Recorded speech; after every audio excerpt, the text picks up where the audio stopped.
the best of the Paul Finebaum podcast. And we welcome you in to what we believe will be a memorable show. Thanks for being part of it, and I can't wait to get started on this Friday the 13th. Yes, you probably knew that already. It is also the Friday before Valentine's Day. And we're pretty fired up here on the program. I'm sure you're asking what's the idea behind the get up here. You don't already know what I'm wearing, why I'm wearing it. Gray glasses, gray suit, gray vest, gray pants, gray shirt, gray tie, and yes, a gray handkerchief. You know what's going on, don't you? Oh, you are in trouble today. There is going to be some women on these lines. 50 Shades of Gray, my friend. 50 Wow. Shades of Gray, opening today. I've already seen it, by the way. Great book. We'll talk about it much later on with Charles from Reeltown as he hopes to find a date with Matt's mom from Cincinnati. That's just among the things that we will be doing. We actually will do a real show, not a dating game show. That was a show back in my time that I think is still is only on in reruns. At least I hope that is the case. But there are some things going on, and we will try to get you ready for them. Ben McDonald, yes, you remember that famous LSU player, number one pick of the draft, not a bad player at all. The college baseball season starts today, just in time for sub-freezing temperatures as we hit the coldest weekend of the year, not only in the South, but in the nation. I just left New York yesterday. I see where it's going down to about 15 below, 20 below wind chill, and as you move up the East Coast to Hartford and to Boston, even colder than that. Chris Lowe from ESPN, he'll join us. Gary Patterson has a new plan for the college football playoff, and we appreciate that, Gary. I don't think you have to worry about it. You're looking really strong to get in next week. A couple of other things going on, and we'll talk to a PhD in counseling and sports psychology at Ole Miss later in the program. Raquan Smith finally decided where he's going today. A couple weeks ago, he decided he was going to UCLA. Never signed it. Today he did sign with the University of Georgia. So we'll talk a little bit about that. He certainly adds to what is a very strong class for Mark Richt.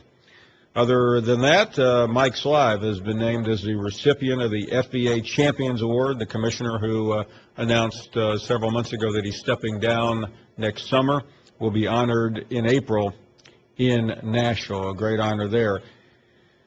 Vanderbilt has been picked to win the SEC baseball title. That will be among the topics that we'll talk to with Ben McDonald, and your phone calls at 855-242-7285. I came in today, and, John, the staff was buzzing with excitement. I've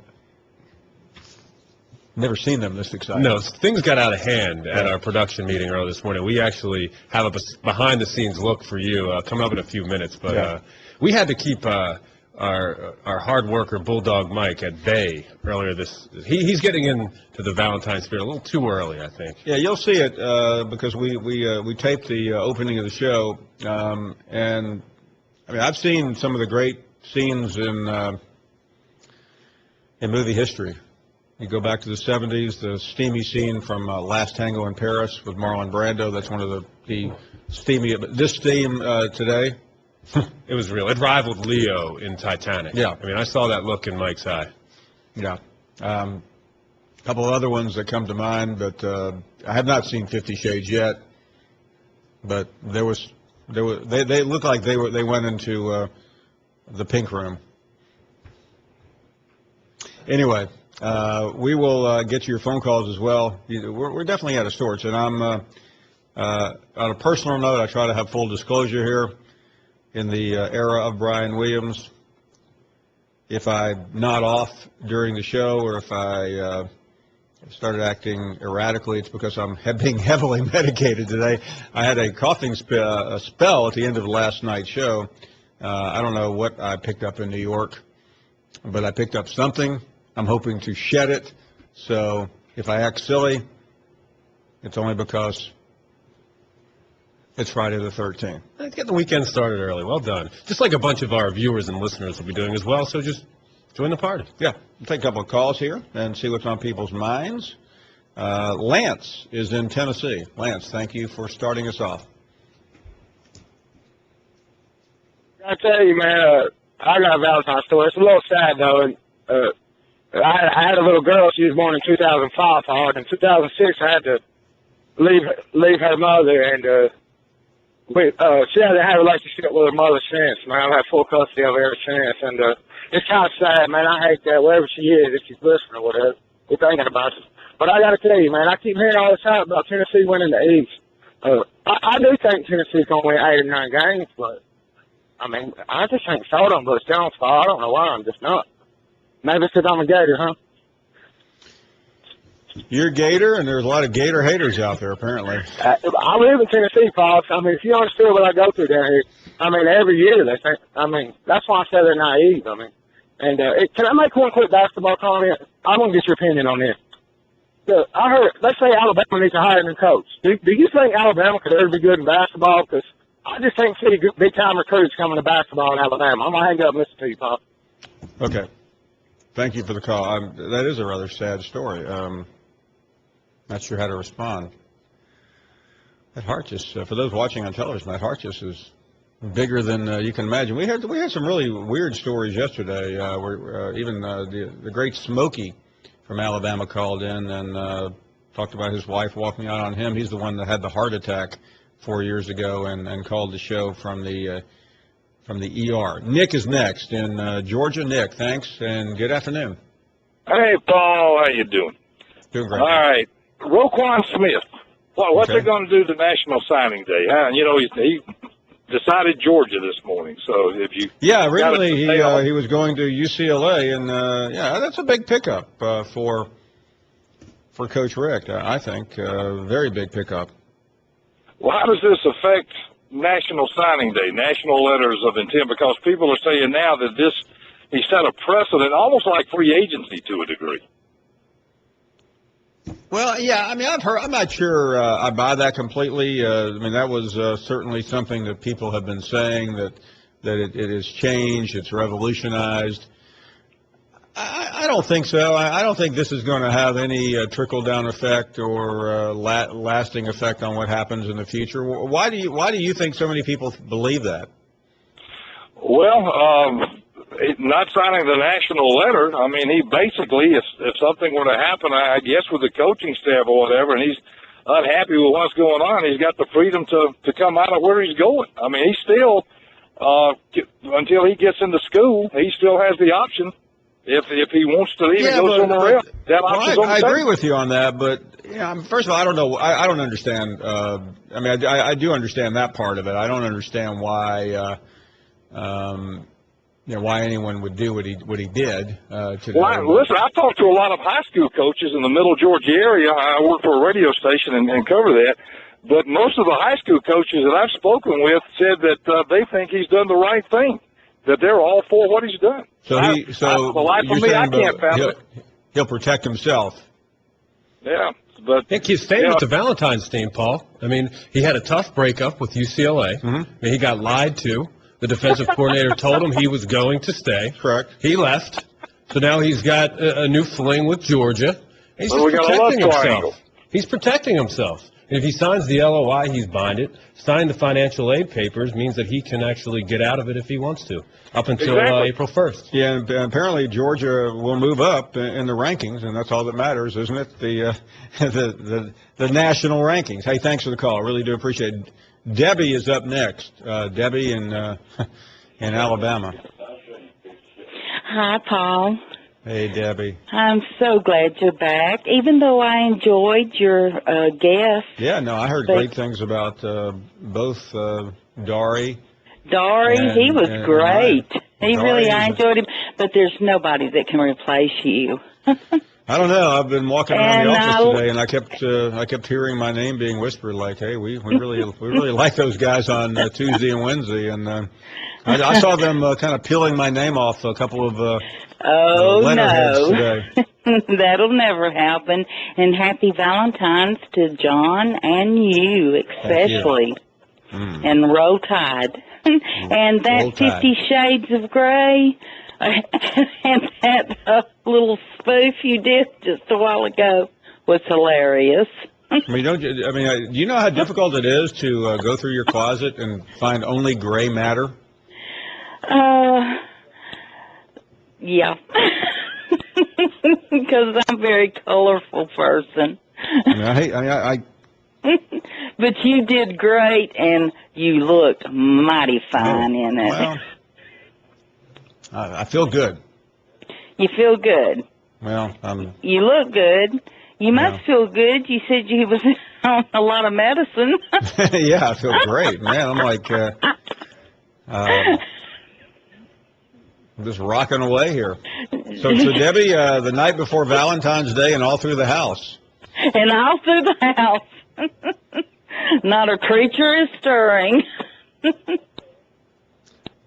Not even. Well, my dog is. He's running around here somewhere. Do you? I know I asked you this once before, and you kind of laughed it off. But do you have any big plans for tonight or tomorrow night? He has some kind of big plans for us for tomorrow night, but he won't tell me what. He just told me to get dressed up. We are speaking of Mr. Debbie, right? Yeah. Hey, Kimberly John. So we're talking about his name is John? His name is John, my husband. So this John, that doesn't sound right.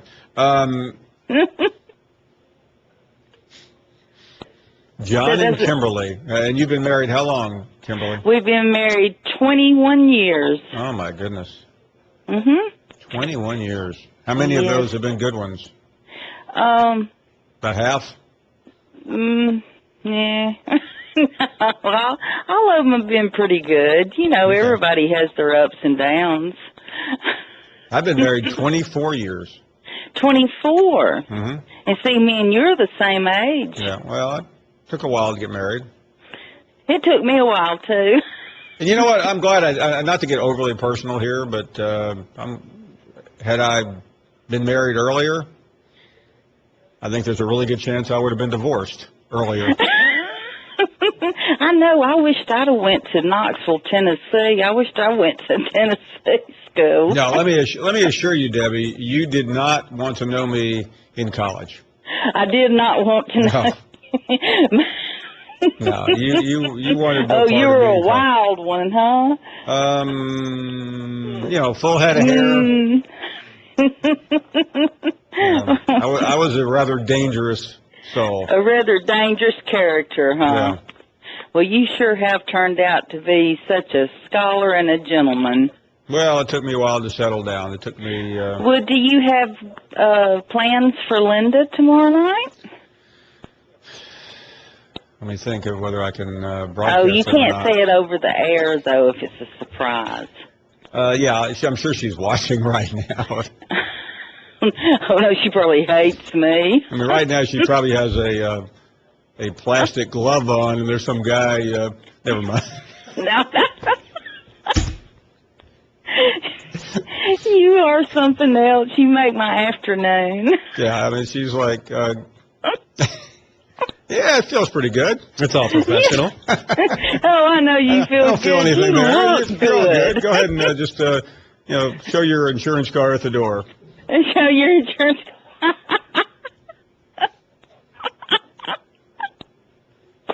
Oh, you are mighty fine, Mr. Fox. The only thing that makes me nervous is her office is about a mile from here, so if she is watching, she may be over here pretty quickly serving me with papers. I hope she don't know where Kimberly is. She might come after me. Well, she grew up in Homewood, so I think she has a pretty good I think she knows where Kimberly is. I bet she does. But she is not Look, my husband is sitting in here listening to us, so tell her there's no threat. Well, my wife is not violent. Neither am I. At least not during the day. Well, I tell you, I'd get violent over you. Kimberly. Kimberly, you just...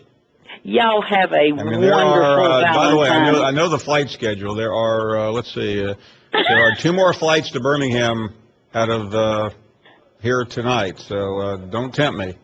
Okay. There's one that leaves at 6, and there's one that leaves at 10:30. Uh-oh. Should I be at the airport? I know the flight schedule is pretty well to Birmingham. I bet you do. Well, y'all have a wonderful Valentine's weekend. Well, Debbie, let me know in advance of what John has in store. Has planned for you, I should say. Not your John, my John. Yeah. No, I don't have a John. That would be you. You have a John. I'm you're my John. Kurt. Okay. Currently, my bosses are checking my contract to see if I violated any clause here. Thank you, Debbie. Debbie, whatever your name is. Bran is next in Georgia. Hey, Bran. Shalom, Paul. Hey, I'm not trying to get John Stewart's shop, I promise you. I'm glad Mike Debo's ain't listening. He liked that little Debbie. Let me tell you something. That Debbie is not little Debbie. Oh, Lordy. Well, okay. Mazel tov on the new show. Mazel tov. Wow, that's cool. You bet. Even John knows what that means. Where'd the guy go? That's all I wanted to say. The guy drops a little Yiddish on me, and he's sayonara. Let's continue with Larry in Shelby County, Alabama. For those of you who don't know, that is just south of Birmingham. That's right, Paul. Capital. Hey, check this out, man. I can't understand Charles wanting to see a picture of this woman, dude. I mean, come on, Charles. You ain't no prize. I mean, and I'm gonna tell you something. Man, Valentine's Day gonna be a lonely day for me, brother. Gonna be lonely? I don't have no woman. But Larry, I feel like we're friends. I mean, we consider yourself among the most fortunate people on the face of the earth. I feel it, brother. I feel the love. But I'm gonna tell you something.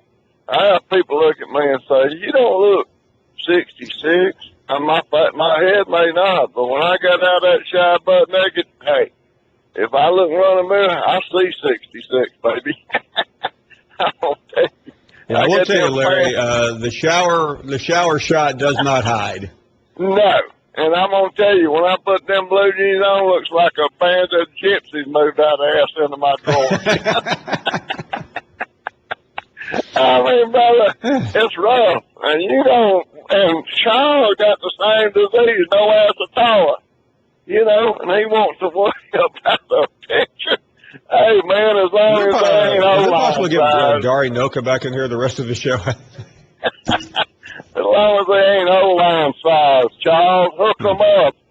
Like you, Paul Finebaum, if you tell me a cockroach can pull a freight train, hook his ass up.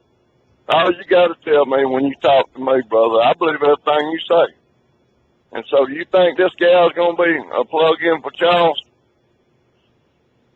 I don't know, Larry. I haven't talked to Charles. I mean, to me, I think I've made my feelings pretty clear that if you're Charles from Reeltown, you would be happy to go out with a hammer on Valentine's Day, let alone a nice woman from Corinth, Mississippi.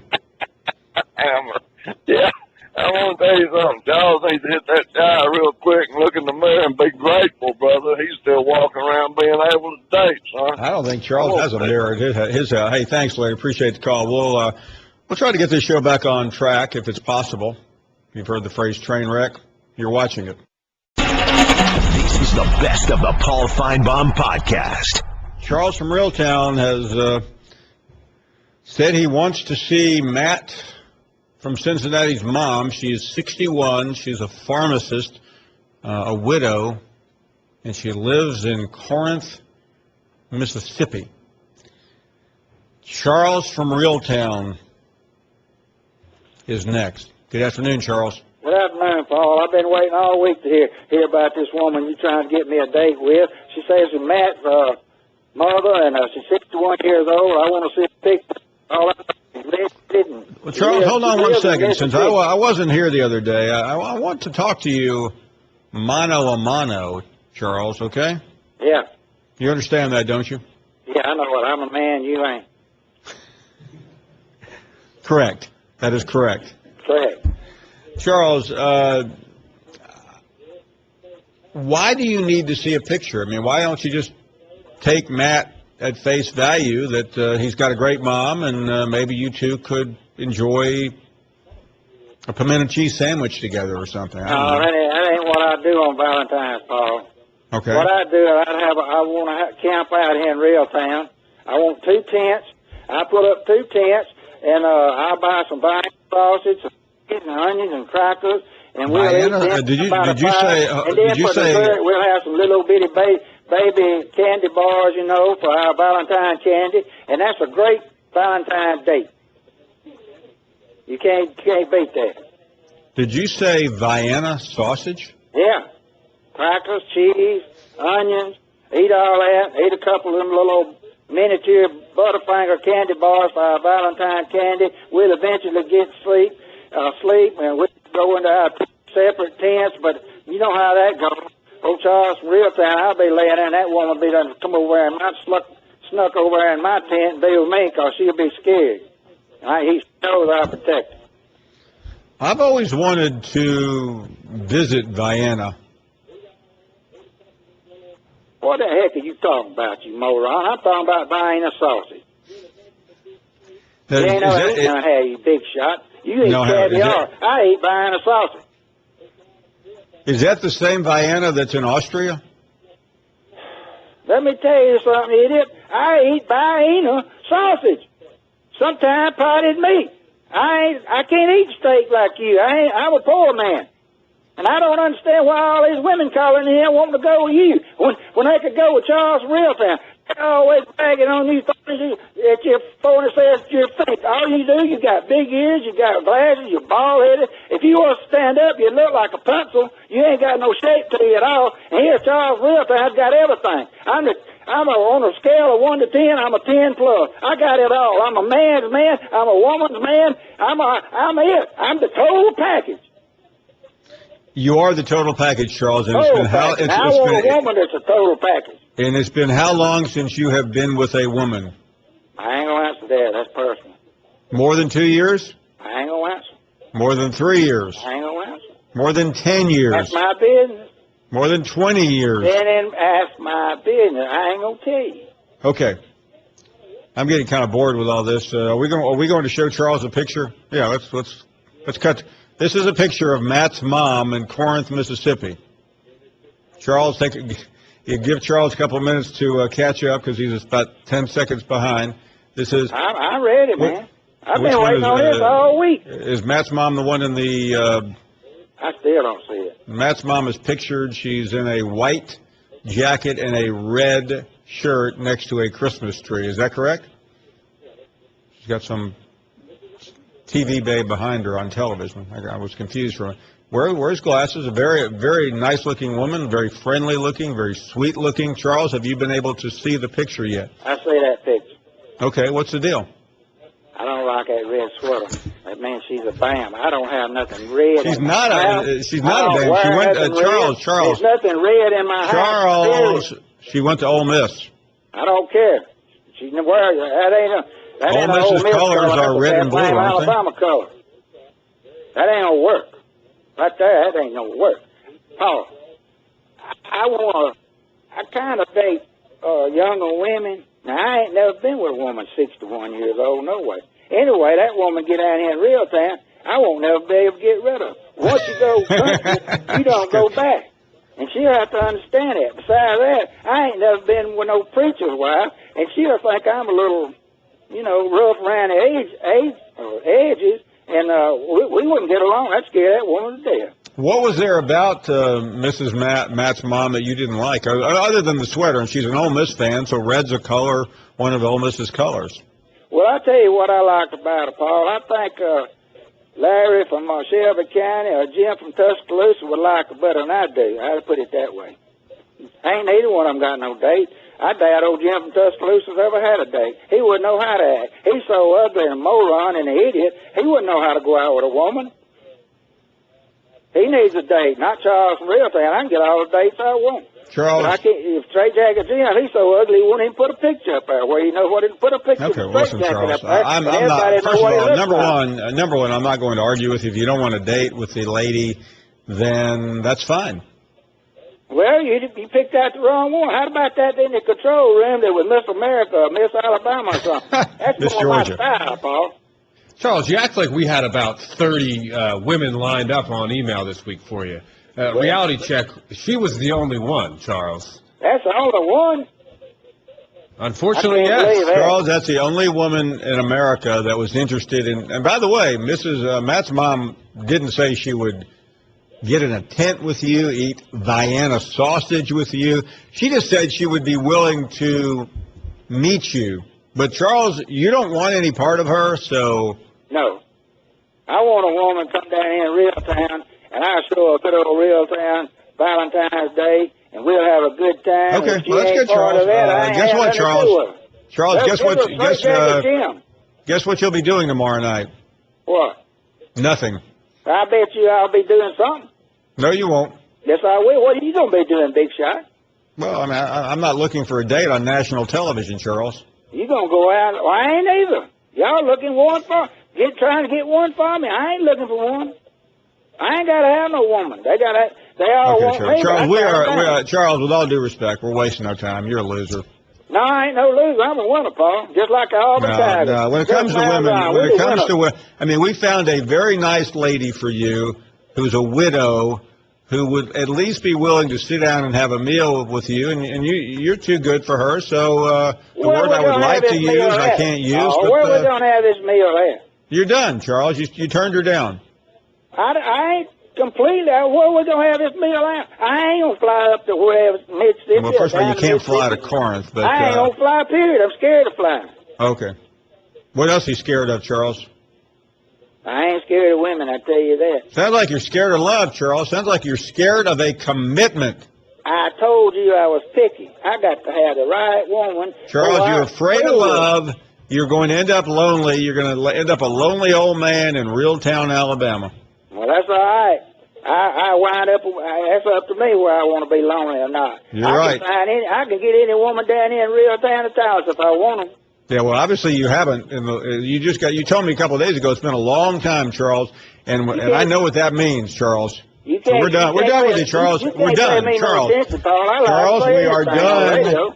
We're done with you. Okay, you're out of luck. Have a good time tomorrow night. Hold on. No, you're done. You're done. We wasted an entire week trying to set Charles up, and he's too good because he can have all the women in Reeltown, Alabama. He turned down a fine lady in Corinth, Mississippi, who probably just hit the lottery. She doesn't have to spend Saturday night with Charles from Reeltown in a tent eating, his words, not mine, Vienna sausages. This is the best of the Paul Finebaum podcast.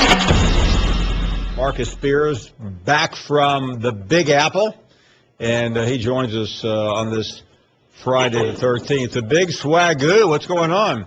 P-Town, what's good, man? Back in Dallas, 70 degrees. I heard it was 12 degrees in the Big Apple, but the Big Swagu took over the Big Apple a couple of days ago.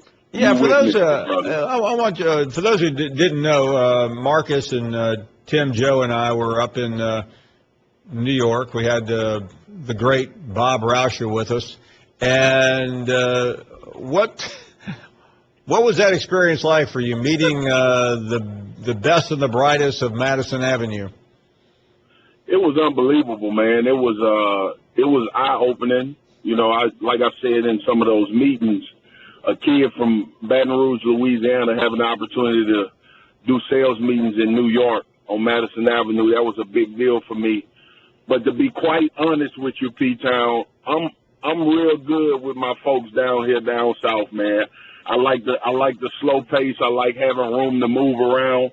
New York was good for a couple of days, but you know, I get a lot of excitement and enjoyment being around my folks down here on this side of the country. You do have to admit, Marcus, the food up there isn't bad. It is not bad. I got to be honest with you, but you know, you would think it would be some good food with all the races and ethnicities and everybody has their input. It's Chinatown, and it's all kind of sections to New York. So you got the Jamaican spots, you got the Caribbean spots, the Cuban spots. So it was good. I ate good. You know the Big Swagu go eat good everywhere you go, though. And New York didn't let me down at all. No. Well, let's talk about something more pressing than New York. Valentine's tomorrow. I know you've already got everything set up with your kids and your wife, but you've heard the news by now. I'm sure it's made it to the Big D that your boy Chucky has turned down a date with a very nice lady from Mississippi. Unbelievable, man. I actually had a chance to catch you on the Watch ESPN app, and I saw the beautiful lady. And Charles, you know what, though? When you have absolutely zero swag, you don't know how to respond to those situations. And that's what happened to Charles, man. So he might have to go to swag school, P-Town. And instead of me and him having a boxing match, I might need to teach him how to charm the ladies. And when it's a good one for him, how to take advantage of it. I was so disappointed in Charles from Reeltown because I thought old Chuck would make a play for that beautiful lady, man. Here's what I'm concerned about, Swag, and not to get too personal here, but there's always this old adage about what boxers should not do the night before a fight or even a month or two before the fight. When you meet Charles, I mean, it's going to be going on 5 to 10 to maybe 15 years for him. I mean, he could be pretty full of fury by the time you get in the ring with him. Paul, like I say, man, all of that, everybody's in the game until the ball is snapped. You know what I'm saying? So Charles can have all of the pent-up aggression he can possibly stand to have in his body. That won't help him when he get in the cage with this tiger, man. So you're saying one shot to the chops and it's all over for the little Swagu, the little Charles. Yeah, he'll probably be snoring in the middle of the stage. I hope nobody bet on Charles, man, because if you bet on Charles, I hope you got a lot of money because you're gonna lose some. So what's on tap for? I'm sure your kids are all excited about Valentine's Day. Man, they so excited. Tell them what's up. Say what's up, P-Town. What's up, P-Town? That was my oldest daughter, Macaria. Swag Jr. Say what's up, P-Town? So we just rolling, man. We about to go pick my wife up. Then we're going to get my youngest one from daycare. And me and my wife got to celebrate tonight because my daughter has a volleyball tournament tomorrow. And those things are all day. She plays for a select team. So the little swagette going to be volleyballing tomorrow, so we ain't going to be able to do So where are you and Mrs. Swagu going tonight in the Big D? We are going to a steakhouse called Perry's, man. It's a nice spot. We found it a few years ago, so we're gonna do that. And then our kids are out of school Monday for President's Day, so we might go catch 50 Shades of Grey on Sunday instead of tomorrow when all the theaters are packed. Now, have you, Marcus? Have you read the book? I've read the beginning of it, but I didn't get to finish it, man. I was using the time to read all of it when we were flying all across the country.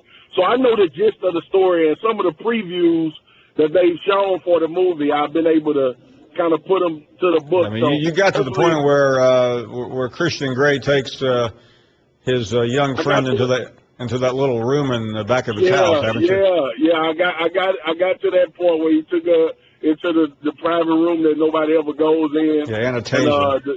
Anastasia and the plane ride back to Seattle, I think. So yeah, I got into it a little bit, man. You need to get one of those rooms in the Swagu's house, man. Man, I know, man. Me and my wife got we got good fire, but it always can stand for a little bit more, you know. You got good fire. I like to hear that. Oh, you crazy, man. You crazy. I love it. I love it, man. I shouldn't say anymore with McCarty and the little swag in the car. So I'll calm it down a little bit. We'll pump the brakes, but I don't want them to know how they got here yet, man. I think Jerry Jones dropped them off. Yeah, he dropped them off. A Stark with them in a bag, dropped them off. That's how I tell them they got here. I'll tell you one thing. He may not have dropped them off, but they're living high on Jerry Jones right now. I can assure you. Yeah. They should thank Jerry Jones every morning, man. Should thank him every morning. Those checks got them living a pretty good life. What you want to say, little Swagette? Oh, my daughter want to say something, man. Can she say it? Oh, you bet. I'm so excited for my volleyball tournament. Oh, she is literally blushing red in the car right now, bro. They love you. You have a good time with the tournament. We'll be thinking of you tomorrow. And what's Little Swag got going tomorrow? Thank you. Little Swag got baseball practice at 10:30 to 12. We working on he's a lefty. We working on batting right-handed, and we also working on fielding and getting the ball out of his glove as fast as possible. He plays for a great, organization down here, man. So the shout out to the Sun Devils, man. And you want to shout out to volleyball team, Judah? Say the Mad Frogs. Mad Frogs. So we hanging out, man. Beautiful weather in the D-Town. About to pick the wife up, like I said. D-Town, I miss you, brother. I got to get back to the studio. Okay. And, hey, what is John doing? John's single, right? John, where you at? I don't know, Marcus. We've been trying to get Charles a date, and we just neglected my weekend, the all week. So. Oh man, John, you should be a high commodity though, bro. So just put a couple fillers out there. I'm pretty sure you'll get some responses. All right, I'll take the advice. Swag, right, it was great to visit with you in the Big Apple, and you guys have a good weekend. All right, Pete, I'll tell the wife happy Valentine's Day for me, brother. I will. You bet. All right, talk soon. Wow. Good stuff there from the Swagu and the Swagettes. Thank you for listening to the best of the Paul Finebaum podcast. Tune into the Paul Finebaum Show every day from 3 to 7 Eastern on the SEC Network or on the ESPN Radio app. Geico presents Strange Savings Stories. Astronomers detected an interstellar transmission. It stated, Geico, 15 minutes could save you 15% or more. The implications were staggering. Was the cosmos telling us we could all save hundreds on car insurance with Geico? Or did their radar merely pick up a signal from the nearby Rufus and Clyde's morning show? We may never know. Geico, 15 minutes could save you 15% or more on car insurance.